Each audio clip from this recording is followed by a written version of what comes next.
But history tells us that as Africans, we were pagans. Before Christianity was brought to Africa, we were worshipping demons and witchcraft and all these things. Is that true? The history books have lied to Africans, giving us a false sense of identity by interpreting the ways of our ancestors to be false and to be demonic.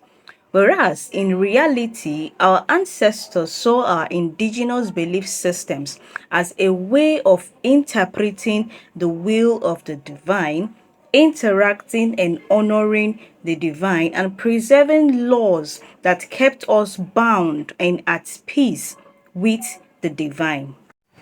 Therefore, whenever we honor our ancestors, we are honoring the interconnectivity of being and existence that have actually paved way to us existing, and it stretches to our ancestors. Now, it is therefore people who do not understand us in our indigenous systems that have corrupted our minds and our perceptions by making us to think that these cosmic beings are demons and our ancestors practiced witchcraft.